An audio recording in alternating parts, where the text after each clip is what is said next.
So last lecture में हमने discuss किया था कि that why the data preprocessing is required. So इसका जो आंसर है, because the data in the real world is dirty. Dirty means the data may be incomplete, the data may be noisy, या the data may be inconsistent. तो incomplete का मतलब ये है कि कुछ जो एट्रीब्यूट जो रिक्वायर्ड है वो मिसिंग है, या कुछ एट्रीब्यूट की वैल्यूज जो है वो मिसिंग है, या पूरा का पूरा एट्रीब्यूट एट्रीब्यूट ऑफ इंटरेस्ट जो है वो मिसिंग है, या कहीं पर हमारे पास डिटेल डेटा नहीं है और हमारे पास समराइज डेटा है या एग्रीगेटेड डेटा है, तो ये भी इनकम्प्लीट डेटा के अंदर आता है। तो these are the few reasons जिसकी वजह से डेटा हमारे पास इनकम्प्लीट होता है। डर्टी का मतलब नेक्स्ट जो है वो ये है कि द डेटा में भी नाइजी। नाइजी मींस दैट डेटा के अंदर कुछ एरर्स हैं या आउटलायर्स हैं, या डेटा जो है वो डर्टी का मतलब ये है कि डेटा इनकंसिस्टेंट है, means containing discrepancies in codes or names. For example, कहीं पर आप जो है वो सेल का डेटा आप डिफरेंट सोर्सेज से कंबाइन कर रहे हैं, डिफरेंट हेट्रोजीनियस सोर्सेज से, और उसको एक सेंट्रल रिपोजिटरी के अंदर ला रहे हैं, तो आपके जो डेटा के अंदर डिस्क्रिपेंसीज इस तरह से आती हैं कि कहीं पर जो है वो पाकिस्तानी रुपीज़ में डेटा रिकॉर्डेड है, कहीं पर यूरोज में है, कहीं पर डॉलर्स में है, लेकिन आपने सबको कंबाइंड किया और उसके साथ जो है ये मेंशन नहीं है कि ये रुपीज़ में है या डॉलर्स में है या यूरोस के अंदर, तो इस वजह से भी जो है वो आपके डेटा के अंदर ये दिस इज एक one type of the discrepancy in the data.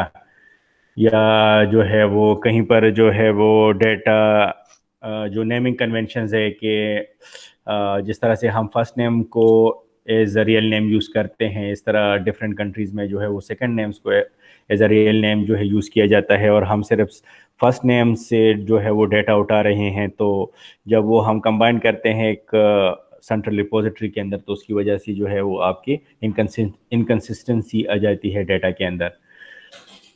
Next जो है वो ये है कि why we need data preprocessing. So वो ये है कि if we have no quality data, then there will be no quality mining results, because the quality decisions are based on the quality data. कि जब तक आपके पास quality data ना हो तो आप क्वालिटी डिसीजंस नहीं ले सकते। फॉर एग्जांपल, जिस तरह से मैंने लास्ट क्लास में भी एग्जांपल दी थी कि एक इलाका है जहाँ पर कि जिस तरह आप लोगों ने देखा होगा आजकल गवर्नमेंट ने लाजमी कर दिया है, बर्थ सर्टिफिकेट को लाजमी कर दिया है। ये इसलिए कि गवर्नमेंट को रियल डेटा की ज़रूरत है, ताकि उनको किसी भी इलाके में बर्थ रेशो का पता हो, ताकि अकॉर्डिंगली वो हेल्थ और एजुकेशन और क्लीन ड्रिंकिंग की फैसिलिटीज़ को वो एलोकेट कर सके। तो अगर कहीं पर अब हमारे पास एक इलाका है जहाँ पर अवेयरनेस बहुत ज़्यादा है और सब लोग बर्थ सर्टिफिकेट्स बना रहे हैं, तो और एक दूसरा इलाका है जहाँ पर अवेयरनेस कम है और वहाँ पर बर्थ रेशो बहुत ज़्यादा है, लेकिन वहाँ पर बर्थ सर्टिफिकेट लोग नहीं बना रहे हैं, तो अब गवर्नमेंट को गलत डेटा जाएगा। फर्स्ट केस में जहाँ पर बर्थ रेशो कम है लेकिन सब लोग बर्थ सर्टिफिकेट बना रहे हैं, तो गवर्नमेंट जो है वहाँ पर अब ओवर इन्वेस्टमेंट करेगी, ज़्यादा जो है वो हेल्थ की फैसिलिटीज़ वहाँ पर उसकी एलोकेशन की ज़रूरत होगी, ज़्यादा एजुकेशन यूनिट्स की ज़रूरत होगी, क्लीन ड्रिंकिंग वाटर की फैसिलिटी जो है वो ज़्यादा रिक्वायर्ड होगी। और दूसरे में जहाँ पर बर्थ रेशो तो एक्चुअली बहुत ज़्यादा है, लेकिन बर्थ सर्टिफिकेट लोग नहीं बना रहे हैं। अब गवर्नमेंट को ऐसा लगेगा कि यहाँ पर बर्थ रेशो कम है और यहाँ पर इतनी ज़्यादा फैसिलिटीज़ की ज़रूरत नहीं है। तो इसलिए कहते हैं कि जब तक हमारे पास क्वालिटी डेटा ना हो तो उस वक्त हमारे पास क्वालिटी डिसीजंस हम नहीं ले सकते। तो that's the other reason that why data preprocessing is required. Major tasks in data pre-processing is data cleansing, data integration, data transformation, data reduction and data discretization. हम वन बाय वन तमाम को discuss करते हैं। तो data cleansing का हमने start लिया था। डेटा क्लेंजिंग जो है ये भी हमने डिस्कस किया था कि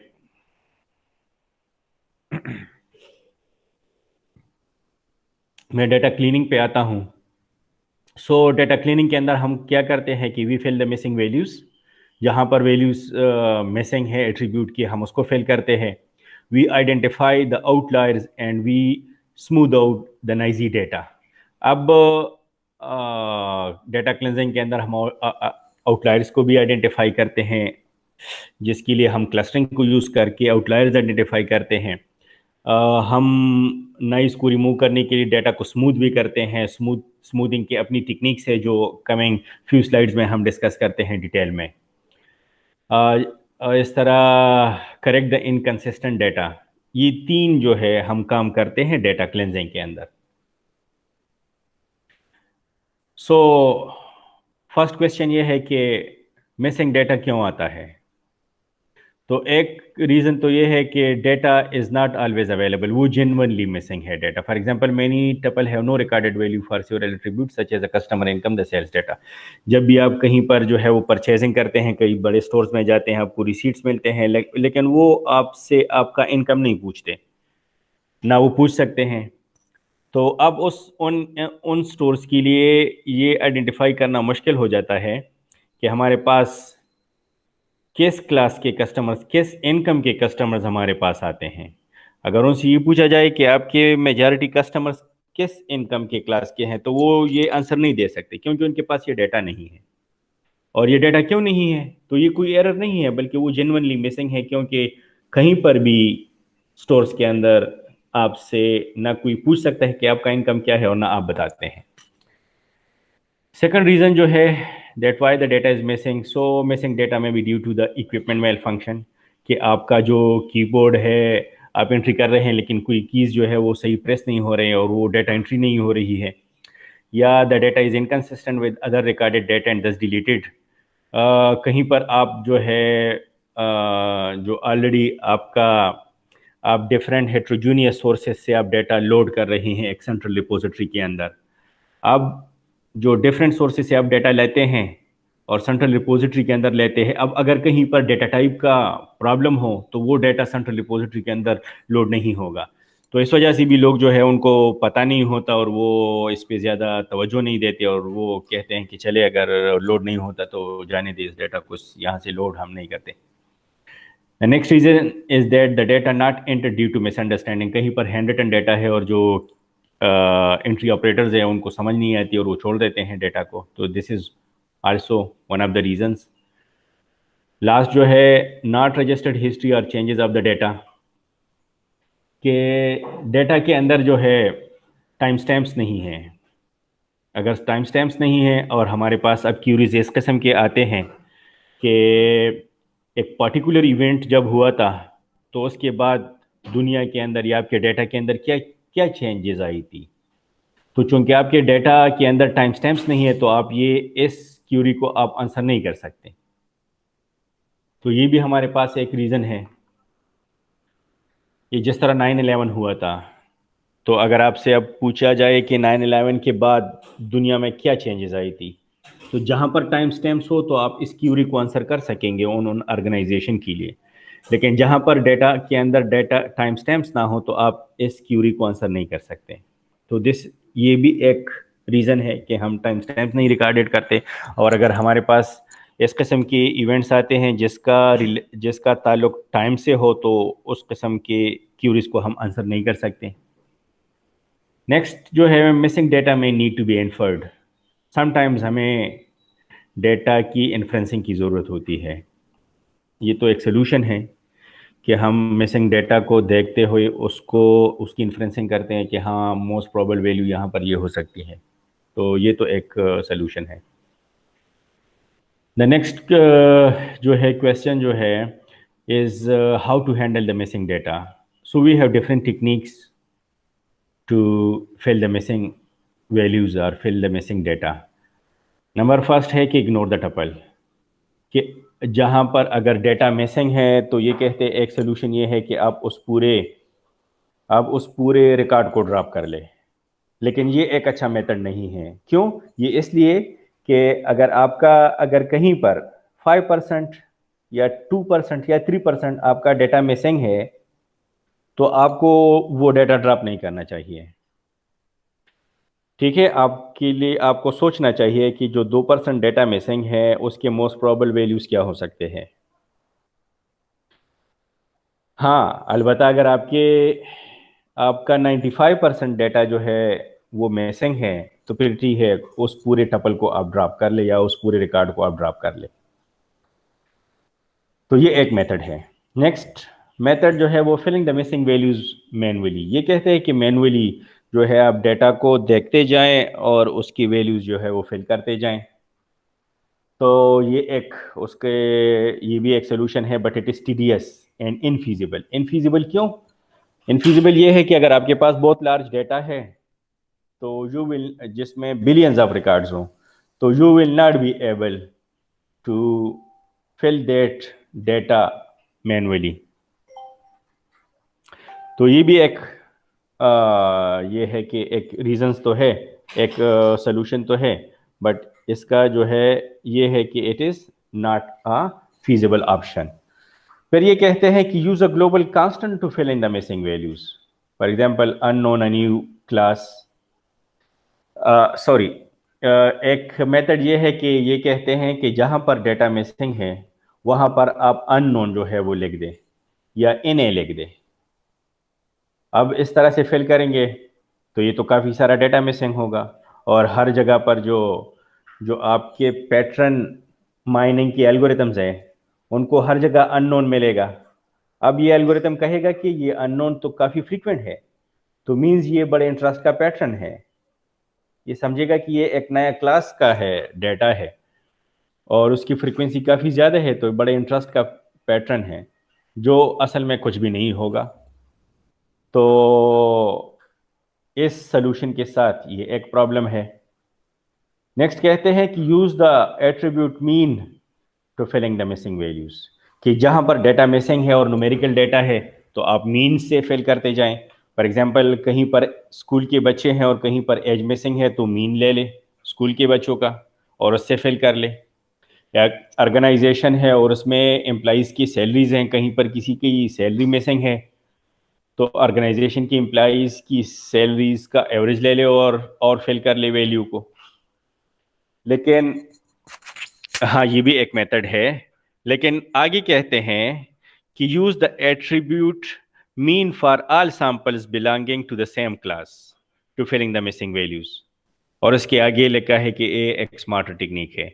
इसका मतलब ये है कि जिस तरह मैंने स्कूल के बच्चों की एग्जांपल दी, कि अगर स्कूल के बच्चों का कहीं पर एज मिसिंग है, तो इंस्टेड क्या पूरी क्लास के बच्चों का एवरेज लेते हैं, उस क्लास उस क्लास के अंदर जो बच्चे हैं उनके उनका एवरेज ले ले, उनकी एज का एवरेज ले ले।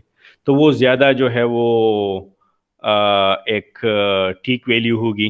फॉर एग्जांपल फिफ्थ क्लास में किसी बच्चे का एज मिसिंग है, तो इंस्टेड क्या पूरी स्कूल के बच्चों का एवरेज लेते हैं, सिर्फ क्लास फिफ्थ के बच्चों का एवरेज ले ले, तो वो ज़्यादा अच्छा होगा, वो मोस्ट प्रोबेबल वैल्यू होगी। या अगर कहीं पर एम्प्लॉइज की सैलरी अगर कहीं पर मिसिंग है, तो इंस्टेड अगर आप पूरे ऑर्गेनाइजेशन के एम्प्लॉइज का एवरेज लेते हैं, तो आप उस क्लास के अगर ग्रेड 17 का कहीं पर सैलरी मिसिंग है, तो ग्रेड 17 का जो है वो एवरेज ले लें। ग्रेड 19 का कहीं पर सैलरी मिसिंग है, तो ग्रेड 19 के एम्प्लॉइज की सैलरी का एवरेज ले लें, तो ज़्यादा बेहतर वैल्यू होगी। इसलिए कहते हैं कि ये ज्यादा स्मार्टर टेक्निक है। आगे कहते हैं use the most probable value to filling the missing value. Use the most probable value to filling the missing values. ये किस तरह से मोस्ट प्रोबेबल वैल्यू निकालेंगे?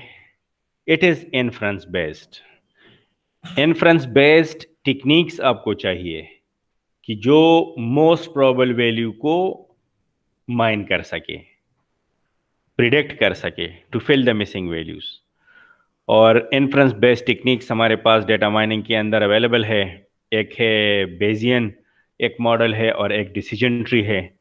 ये दो हमारे पास मॉडल्स अवेलेबल है जिसके थ्रू हम इन्फ्रेंस बेस्ड वैल्यूज को फाइंड कर सकते हैं, मोस्ट प्रोबेबल वैल्यूज को फाइंड कर सकते हैं।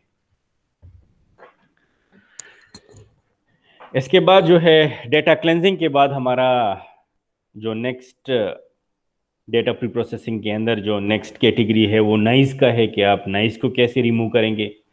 पहले ये है कि नाइज है क्या चीज़। तो noise it is a random error और variance in a measured variable,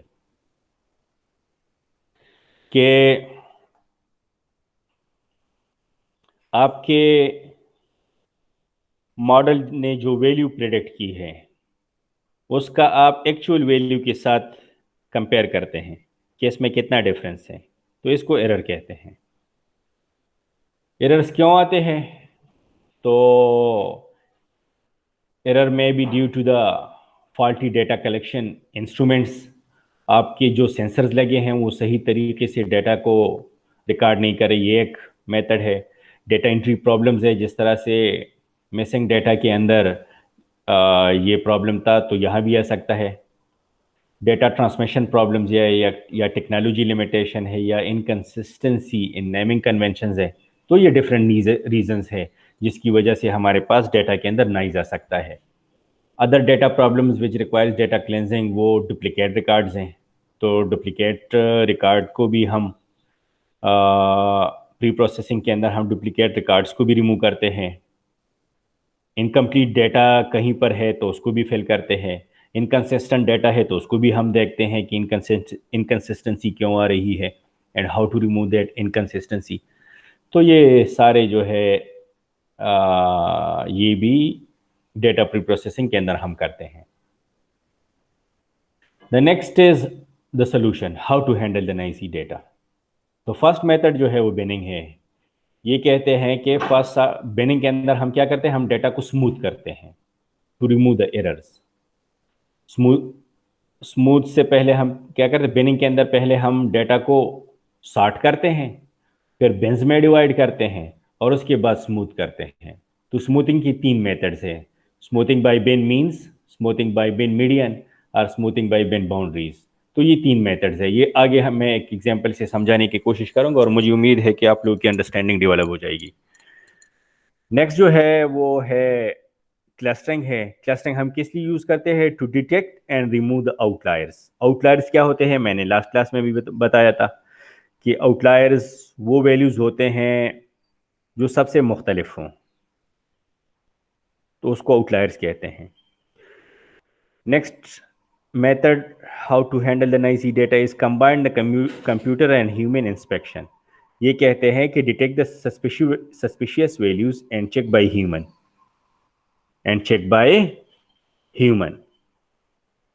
कि पहले जो है वो चेक कर लें, सस्पिशियस वैल्यू को फाइंड कर ले और फिर ह्यूमन से चेक कर ले और वो देख ले कि या ये वैल्यू यहाँ पर आ सकती है या नहीं।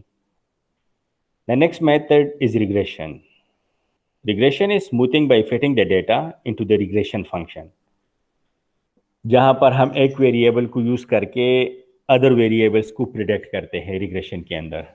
ये चारों मेथड्स हम वन बाय वन आगे जाके देखते हैं और मैं एग्जांपल से समझाने की कोशिश करता हूँ और मुझे उम्मीद है कि आप लोगों की अंडरस्टैंडिंग डेवलप हो जाएगी। So starting with the binning method. तो बिनिंग की भी दो मेथड्स है, एक है इक्वल विड्थ या डिस्टेंस डिस्टेंस पार्टीशनिंग और एक है इक्वल डेप्थ और फ्रीक्वेंसी पार्टीशनिंग। इक्वल विड्थ में क्या है कि it divides the range into n intervals of equal size of uniform grade. For example, if a and b are the lowest and the highest values of the attribute, then the width of the interval will be w equal to b minus a divided by n. लेकिन इसमें मसला क्या है? इसमें इस method में it is the most straight forward method but the outlier में dominate the presentation. कि अगर आपकी जो हाईएस्ट वैल्यू है वो काफ़ी ज़्यादा हो तो आपका जो है एक ही बिन बनेगा, लेकिन हम एक बिन नहीं चाहते, हम मल्टीपल बिन्स चाहते हैं। इसलिए यहाँ पर जो स्क्यूड डेटा है वो ये मेथड जो है स्क्यूड डेटा को हैंडल नहीं कर सकता। नेक्स्ट जो मेथड है इट इज़ इक्वल डेप्थ और frequency partitioning. It divides the range into n interval, each containing approximately the same number of samples, and it is good for data scaling and managing categorical attributes can be tricky.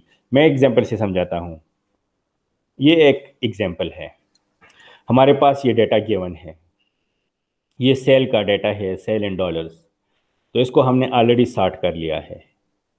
तो हम पहले beans बनाते हैं, पहले हम beans बनाते हैं।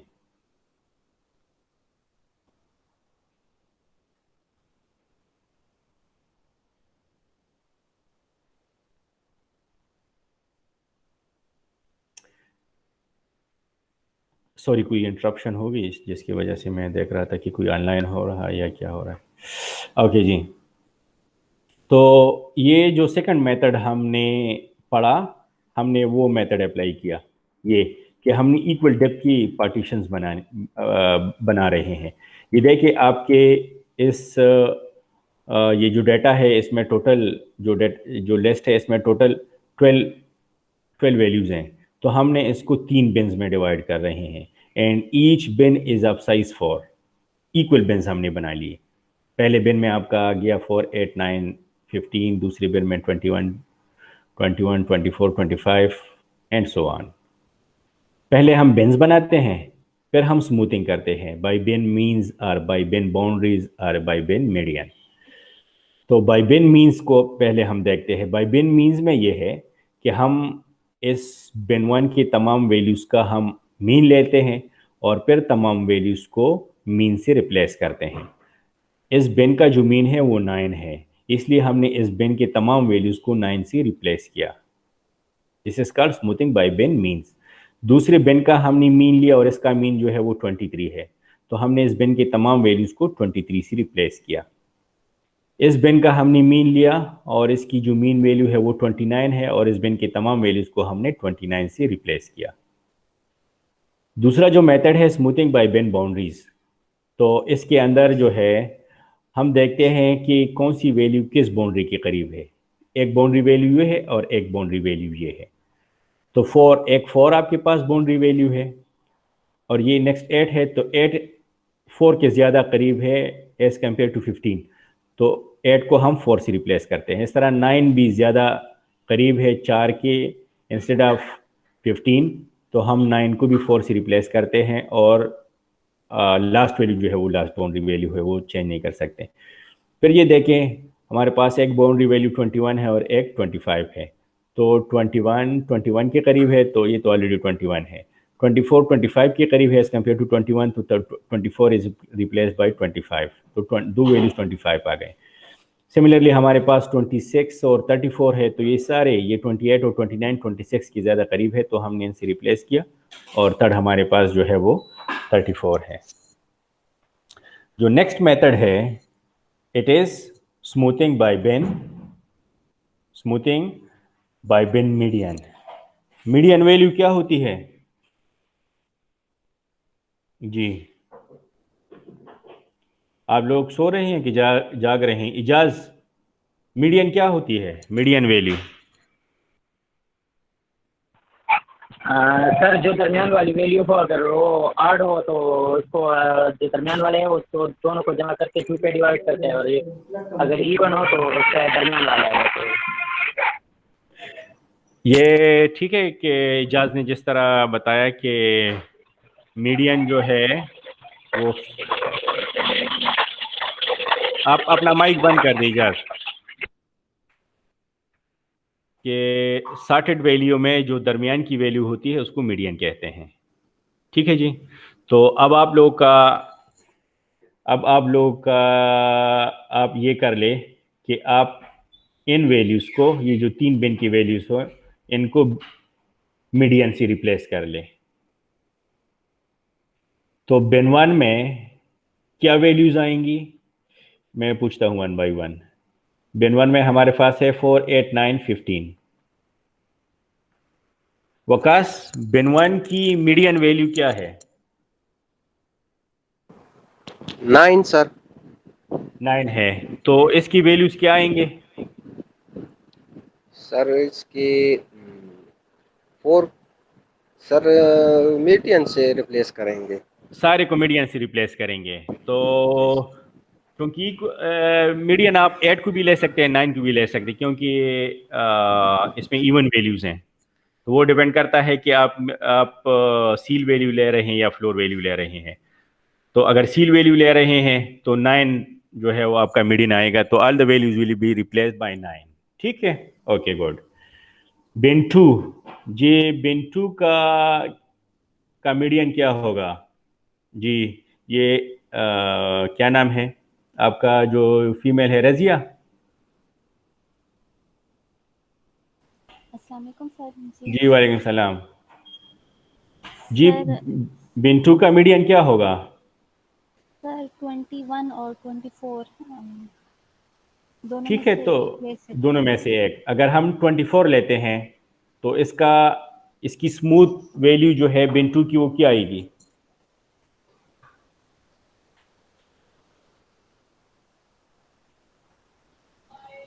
Sir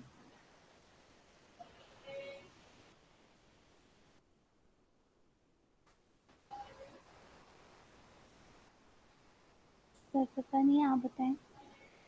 देखिए आप, इसका जो मीडियन है वो 24 है, तो all the values of bin two will be replaced by 24। ठीक है, जी जी।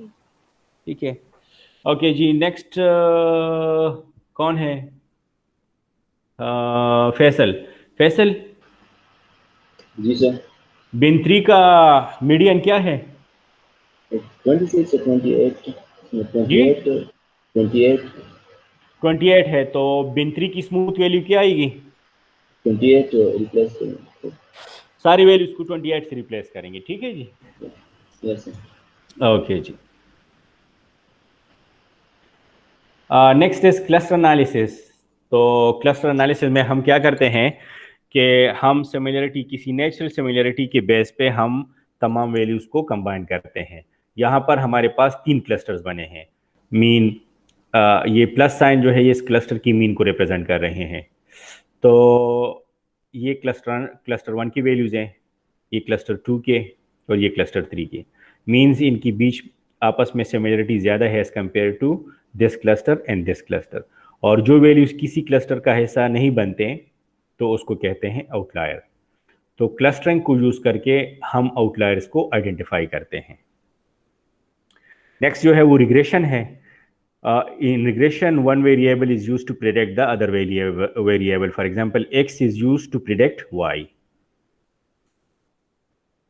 नेक्स्ट जो है वो डेटा इंटीग्रेशन है। तो डेटा इंटीग्रेशन में हम क्या करते हैं कि we combine the data from multiple heterogeneous sources into a central repository. This is called data integration. कि डिफरेंट हेटेरोजेनियस सोर्सेज से हम डेटा लेते हैं और एक सेंट्रल रिपोजिटरी के अंदर हम लोड करते हैं डेटा को। ठीक है जी। नेक्स्ट जो है वो स्कीमा इंटीग्रेशन है। सॉरी, स्कीमा इंटीग्रेशन में हम क्या करते हैं कि integrate Meta data from different sources. वो किस लिए हम करते हैं? मेटा डेटा की हमें क्यों ज़रूरत होती है?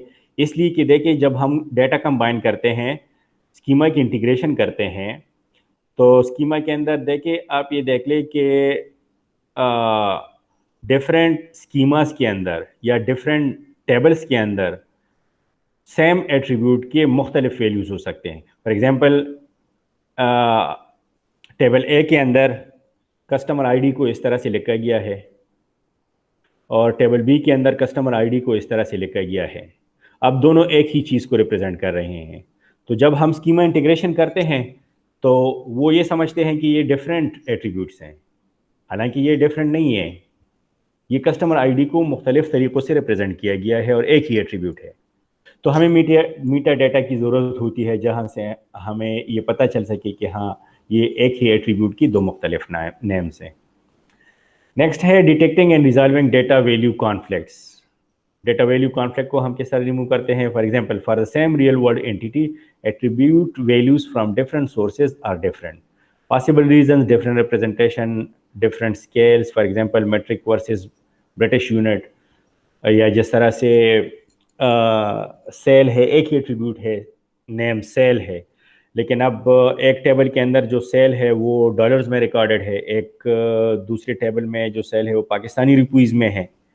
जब आप कंबाइन करते हैं तो आपको पता होना चाहिए कि आप डिफरेंट यूनिट्स को कंबाइन कर रहे हैं।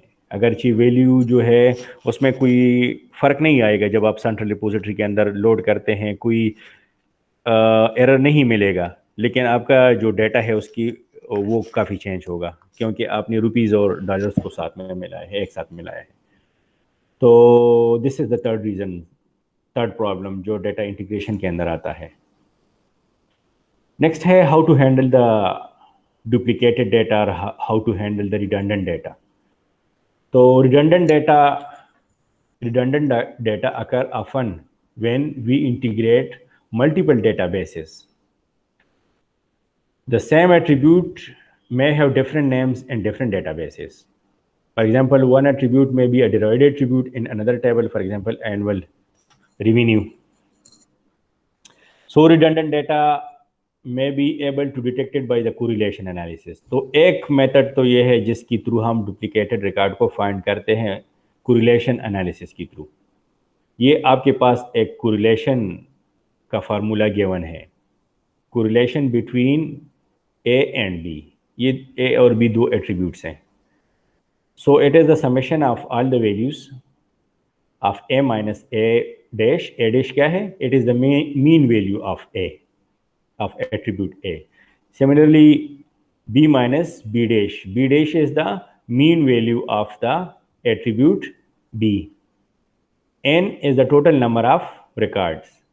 And standard deviation of multiplied by standard deviation of A multiplied by standard deviation of B.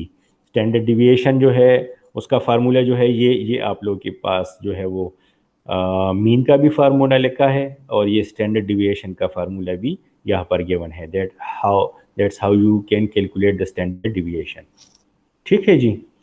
तो आप लोग जो है एक दो एट्रीब्यूट्स को ले लें, दो एट्रीब्यूट्स को, और उसकी कोरिलेशन कैलकुलेट कर लें। नेक्स्ट क्लास में मैं इसमें आपसे क्वेश्चंस पूछूंगा, या मैं शायद आपको एक छोटा सा क्विज दे दूं that how to calculate the correlation between two attributes. तो आप क्लास के बाद आप लोग कहीं से इंटरनेट से आप लोग देख लें और दो एट्रीब्यूट्स लेके उसका कोरिलेशन कैलकुलेट कर लें। आपको एग्जांपल्स भी नेट से मिल जाएंगी। नेक्स्ट जो है वो डेटा ट्रांसमिशन है। डेटा ट्रांसमिशन है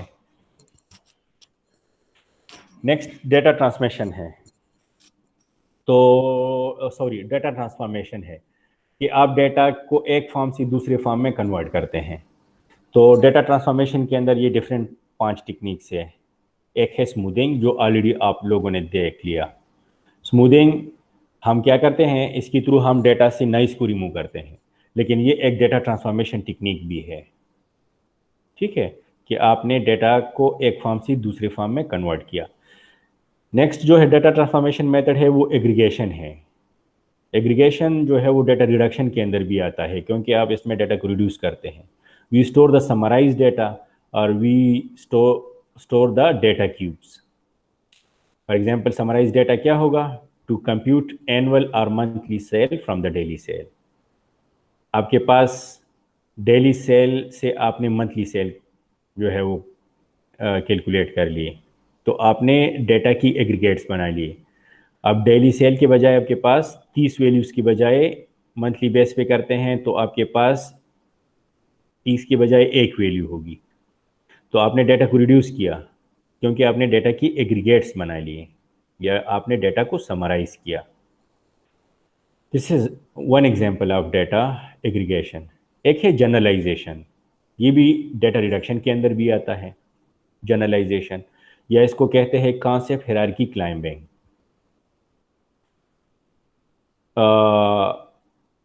जो कैटेगोरिकल एट्रीब्यूट्स होते हैं उसकी हम जनरलाइजेशन कर सकते हैं या कॉन्सेप्ट हायरार्की क्लाइंबिंग कर सकते हैं। कैटेगोरिकल एट्रीब्यूट्स जिस तरह से एड्रेस हैं या जिस तरह से एज है, ये कैटेगोरिकल एट्रीब्यूट्स हैं। तो हम क्या करते हैं डेटा रिडक्शन में कि हम अगर कहीं पर किसी के एड्रेस स्ट्रीट लेवल गिवन है तो हम इसको हाई लेवल कॉन्सेप्ट पे ले जाते हैं सिटी पे। तो अब आप तमाम लोगों की सिटी के स्ट्रीट के एड्रेसेस चेंज होंगे, लेकिन जब आप इसको सिटी पे उसकी जनरलाइजेशन करते हैं, सिटी पे डेटा स्टोर करते हैं, तो काफ़ी सारे लोगों का सिटी अब सेम होगा। तो आपके पास जो डेटा के अंदर वेरिएशन है वो कम हो जाएगी।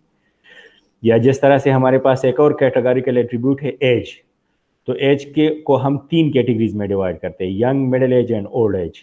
तो इंस्टेड के आपके पास काफ़ी सारे डिफरेंट वैल्यूज़ हों, सब लोगों की एज चेंज हो, अब आपके पास 3 किस्म की वैल्यूज़ आ जाएंगे, यंग एज एक ग्रुप आ जाएगा, मिडिल एज का और ओल्ड एज का।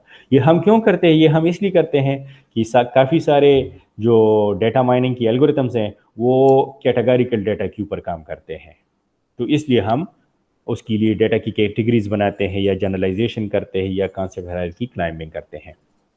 The next is normalization. Normalization ये डेटाबेसिस के अंदर जो हम नॉर्मलाइजेशन करते हैं वो नहीं है।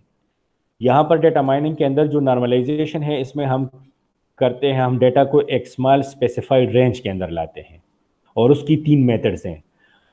और नॉर्मलाइजेशन क्यों हम करते हैं डेटा माइनिंग के अंदर? Because it is useful for classification algorithms and distance measurement to speed up the learning phase. आपके पास बड़े बड़े वैल्यूज़ की बजाय छोटे छोटे वैल्यूज़ आ जाते हैं, और इसकी 3 मेथड्स हैं नॉर्मलाइजेशन की, जिसके थ्रू हम डेटा को एक स्मॉल रेंज के अंदर लाते हैं या डेटा को नॉर्मलाइज करते हैं। एक है मिन मैक्स नॉर्मलाइजेशन, एक है जीरो स्कोर नॉर्मलाइजेशन, और एक है नॉर्मलाइजेशन बाय डेसिमल स्केलिंग। तो इन तीनों को हम देखते हैं। मिन मैक्स नॉर्मलाइजेशन का ये फार्मूला है,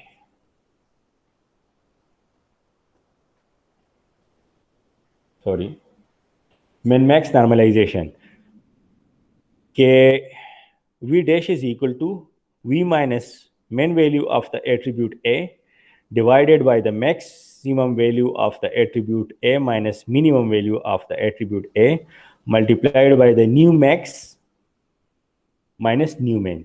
ये वो वैल्यूज हैं जिसके अंदर आप डेटा को नॉर्मलाइज कर रहे हैं, प्लस न्यू मेन ए। तो मैंने यहाँ पर वैल्यूज दी है, एक वैल्यू है 73,600, इसको हम नॉर्मलाइज कर रहे हैं। तो ये वैल्यूज मैंने आपको दी है, तो ये वैल्यू यहाँ पे पुट कर ले, मैक्सिमम वैल्यू आपके पास यहाँ पे आ जाएगी, मिनिमम वैल्यू आपके पास यहाँ पे आ जाएगी, और ये आपका न्यू मैक्स है 1 है और आपका न्यू मेन 0 है। मीन्स कि आप इस डेटा को 0 और 1 के बीच में ला रहे हैं। तो हरी आप शाबाश, आप ये कर लें, शाबाश। और मुझे बताएं कि 73,600 की न्यू नॉर्मलाइज्ड वैल्यू क्या आएगी? शाबाश हरी आप।